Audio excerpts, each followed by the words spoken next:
नंदीग्राम में भी वोटिंग हो रही है और नंदीग्राम में भी आज वोटिंग के दौरान हिंसा हुई है। कांग्रेस के समर्थक और बीजेपी समर्थक जो है आपस में भिड़ गए, 7 लोग घायल हुए हैं। सीधे सौरभ के पास चल सकते हैं जो नंदीग्राम में मौजूद हैं, हमारे सहयोगी।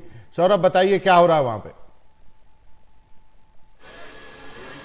देखिए, इस वक्त जो है हम नंदीग्राम के उसी बूथ में है जहां पे बंगाल के नेता विपक्ष शुभेंदु अधिकारी वोट डालने वाले हैं। वो इस वक्त आप देख सकते हैं, इन तस्वीरों में आपको दिखा रहे हैं हम, वो वोट डालने आ रहे हैं। और यहाँ पे आपको बता दूं मैं कि शुभेंदु अधिकारी इस वक्त यहाँ पे वोट डालेंगे और यहाँ इसी बूथ में वो वोट डालेंगे।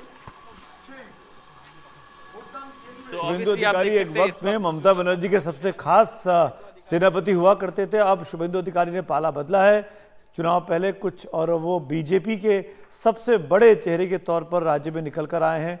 और उन्हीं की वजह से आप कह सकते हैं कि भारतीय जनता पार्टी ने पश्चिम बंगाल जैसे प्रदेश में अपनी साख बनाई है, अपनी पहचान बनाई है। शुभेंदु अधिकारी वोट डालने पहुंचे, सौरभ के पास समझाने की कोशिश कर रहे थे, सिग्नल्स दिक्कत है। हाँ, सिग्नल्स ठीक नहीं है।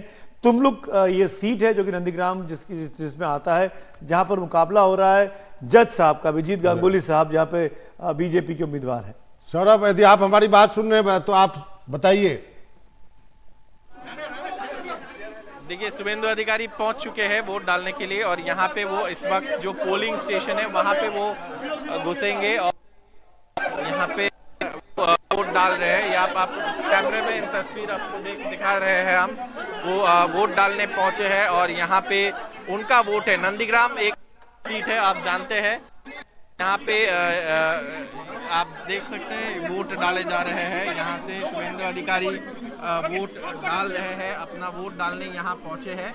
और नंदीग्राम और कई जगहों से आज थोड़ा बहुत इधर उधर का हिंसक घटना सामने आए हैं। मेदिनीपुर से भी एक घटना है, महिषादौल में एक तृणमूल कर्मी को खून कर दिया गया है। नंदीग्राम में अदिति, मैं आपसे ये जानना चाहता हूँ कि पश्चिम बंगाल 8 सीट के लिए चुनाव रहा है, जो हर फेज में देखते हैं थोड़ा बहुत हिंसा होता है। बिहार में तो पोस्ट पोल वायलेंस हुआ, छपरा में जो हुआ उसका एक अलग है, लेकिन जनरली बिहार यूपी में नहीं हो रहा। बंगाल में अभी भी लगता है कांटे की तरह चुनाव लड़े जा रहे हैं। दरअसल बंगाल में पहले से भी मतलब एक परंपरा सी है पोल वायलेंस होने की।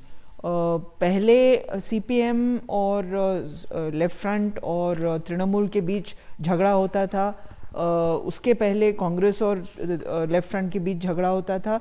तो जो पार्टी, लोगों को लगता है कि जो पार्टी उभर रही है उसको न उभरने दिया जाए और हाथापाई से ये रोक दिया जाए, ये एक सोच है।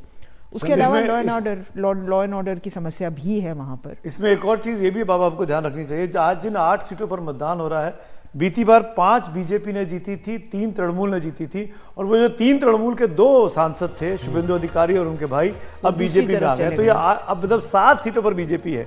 तो इसीलिए तृणमूल कांग्रेस का वहां पर जो जोर जबरदस्ती का माहौल रहता है दोनों के बीच में, वो देखने को मिलता है। संदीप शास्त्री जी से कमेंट लेते हैं पश्चिम बंगाल पे, बताएं सर।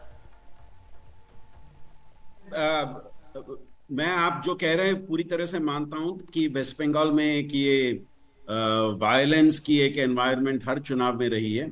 ये बात हमें ध्यान में रखना पड़ेगा कि आज और अगले दौर में जहां जो सीट्स में चुनाव हो रही हैं वो थोड़ी तरह से टीएमसी के हैं, वो सीट्स वो पिछले चुनाव में जीतती आ रही है।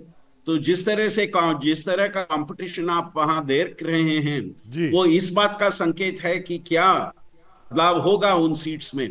तो टीएमसी की प्रयत्न है कि उनकी जो सीट्स लास्ट टाइम जीते थे उनको रिटेन कर सकें, और बीजेपी की अटेम्प्ट है कि उनकी लास्ट टाइम की टैली से ज्यादा हो सके। और पिछले राउंड, आज का राउंड और अगला राउंड ये डिसाइड करेगा कि एक्चुअली डिफरेंस होगा या नहीं टैली में। चलिए